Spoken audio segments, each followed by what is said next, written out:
Welcome back. If you're just joining, it's Trending O'Clock. And you know how we do it right here on Trending. We'll talk about all the trending gist on the internet and, of course, give our opinions about them. I am Mercy Irabo, and you know I am never alone in the studio. I have with me Michael Gubadia. And together we'll be talking about all the trending gist and, of course, give our opinions about them. So what's trending today? Let's start with this story that's been stirring a lot of emotions online. A Nigerian student studying in the UK has broken down in tears after her visa was revoked. And she reportedly exceeded the 20-hour work time that is the limit for international students studying in the UK. And now she has been ordered to leave the country immediately. Well, let's see the footage.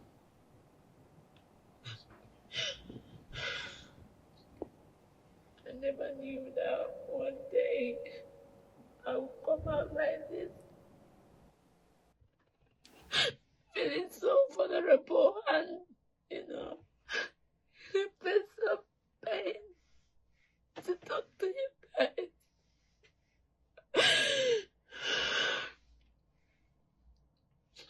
The journey of 3 years.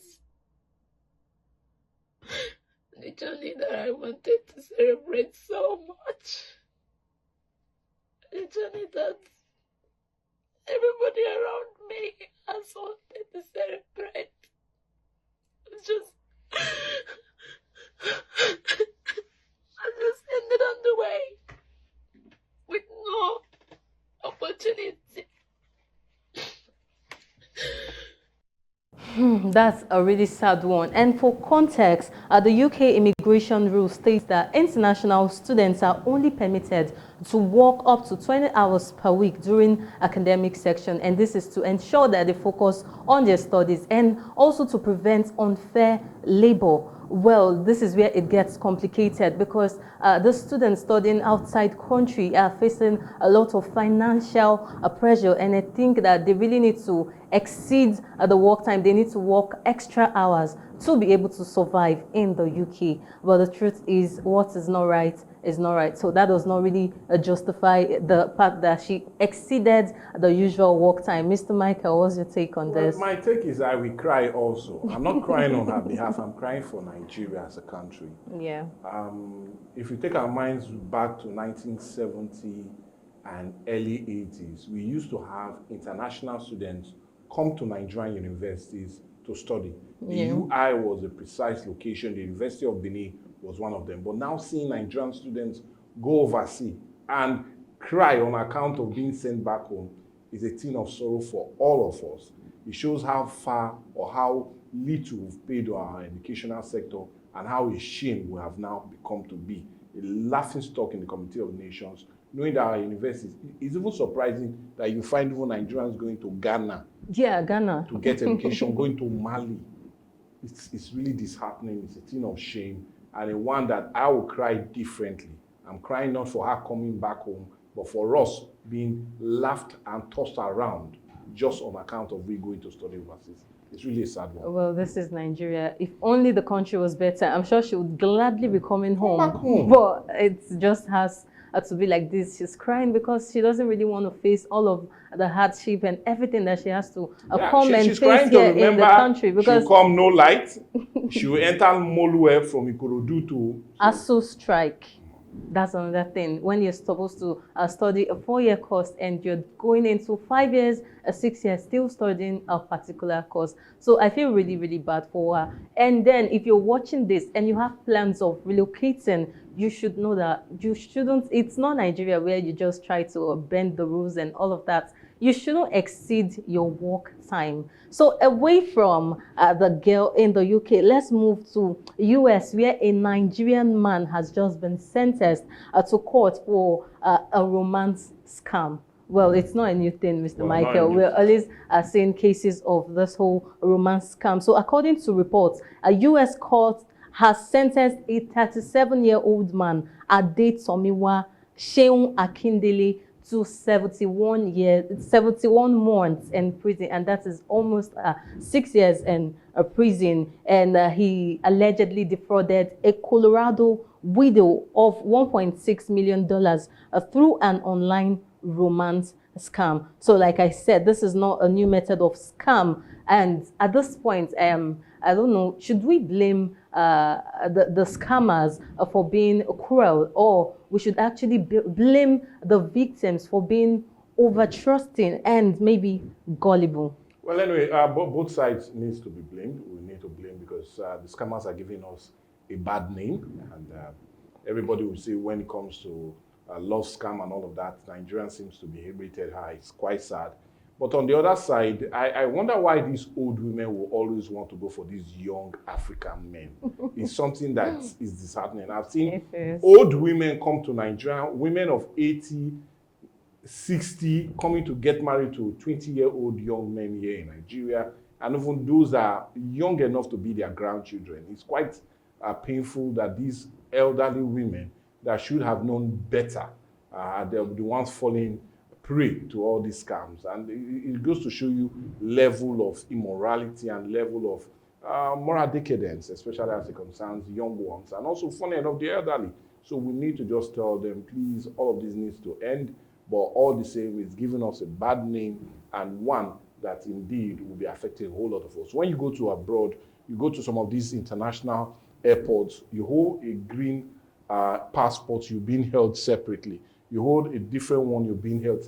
It's really not a sight to see. It's quite annoying. It is not. So this is telling us that because allegedly this guy scammed this lady. It wasn't just a one-time thing. He's been getting money from her until she exhausted until she exhausted all her savings, and she decided to cry out because you're spending money and you're not seeing your supposed lover. So she had to cry out. So this is just a sign telling you that you can never run away from crime. No matter how you try to run, it will always catch up with you. Well, away from that, I saw this very strong statement online that your problem as a man starts when you empower your wife. And who is saying this? This is coming from Sylvester, music executive Sylvester Nweke. Well, let's see the footage. Your problem starts as a man the day you open business for your wife or your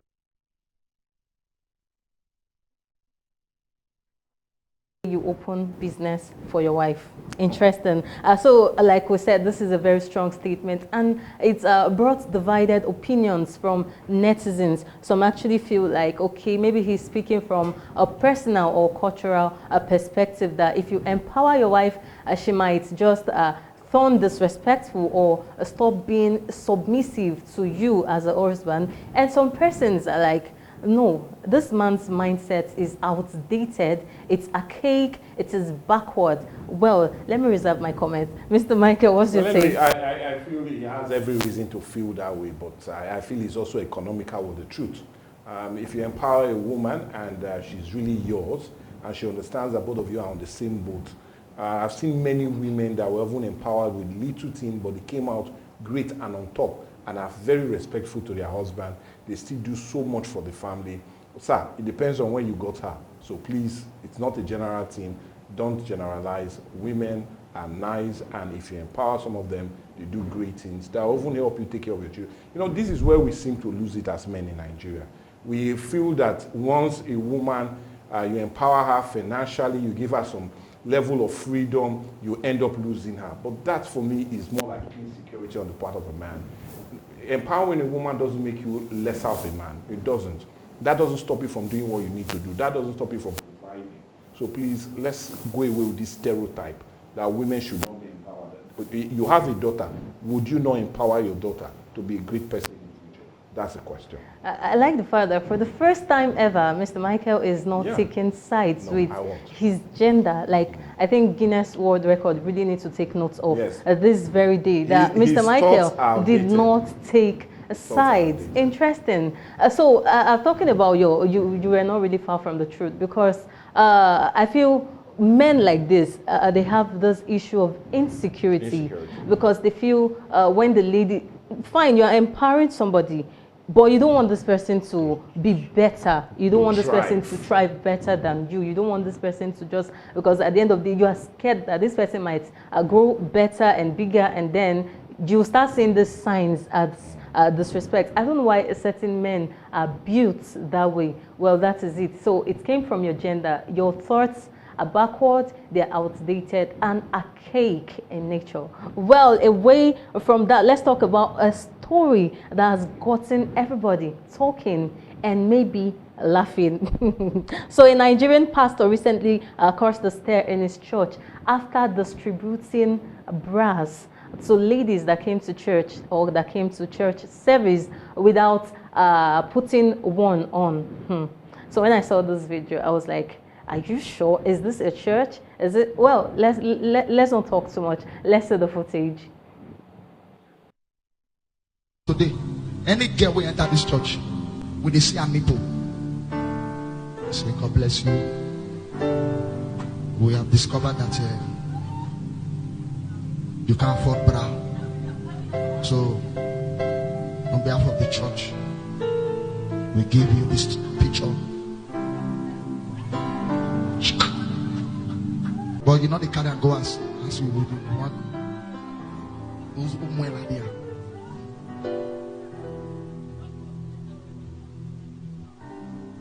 One, two. I'm not joking though. If we can't change you in this church, look for another church. Hearing me? I'm a young man. I want to make heaven. So you heard him right. He said that modesty needs to be maintained in the house of God, even if it meant giving ladies bras. Ladies, I think this is personal for the ladies, that they need to be well dressed in church, and he needs to make heaven. So I don't know what that meant though, Mr. Michael. Well, anyway, if he's really deep entrenched in the word of God, he'll be looking at the Bible and not the front size of women.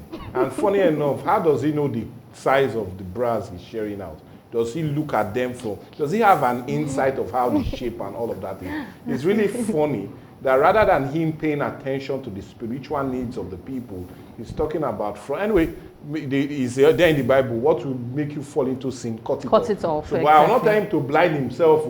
If you feel giving the women bra will help you save yourself from thinking evil thoughts while preaching on the pulpit, please do. So at least we'll get you more concentrated on the Bible rather than looking at, well, anyway, don't mind me, well-nurtured front, and you're not preaching the gospel. Anyways, so netizens reacted differently. Some are actually applauding him for trying to embrace decency in the house of God. And while others are saying that this is unnecessary and it's embarrassing, and it's also an invasion of privacy.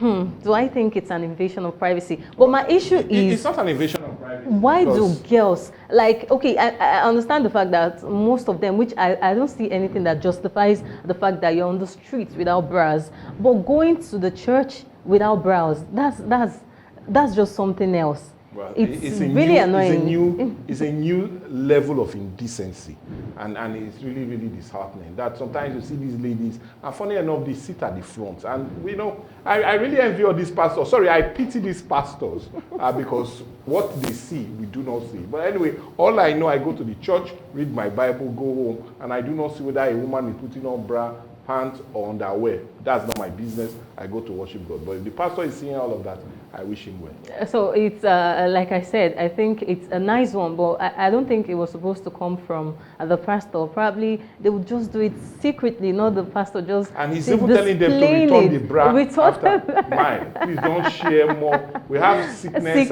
and diseases exactly. Please do not share it among them. So he's asking them to return the bras after putting it on. Like, okay, when you come to the church, the ushers, the protocol would just just give you, okay, hello sister, a blessing, welcome to church. Okay, this is your bra, you need to put it on. And Size please 34, remember is to it size return 36? after. Ask unnecessary stupid Remember questions. to return after service, and then after service you take the bra back, and the next Sunday somebody else is But who taking the washes it? same bra. I don't know. Maybe Okay, I don't just know. I don't asking. know. I'm just Okay. okay. So the next Sunday somebody else will take this bra on and still come to church, but it's bad. But ladies, you need to hold decency to a high esteem. You really need to do proper when it comes to your dressing, especially in the house of God.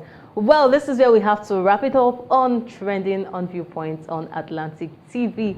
I really had an amazing time, Mr. Michael. Well, yeah, it was indeed a rainy day. Started raining, but Yeah. like we've also would remind you, it's the beginning of a new week, and how best you start your Monday will really mean how well the rest of the week will be. But all will pray for you, ensure that you do the right thing, and make sure that you always hook up to Atlantic TV. We have lovely programs to come after now. And you know, Viewpoint is always on point. That's what I'll show you. I'm Michael Obadia. Bye for now. Yeah, and I am Mercy Erabo. See you same time tomorrow. Bye for now.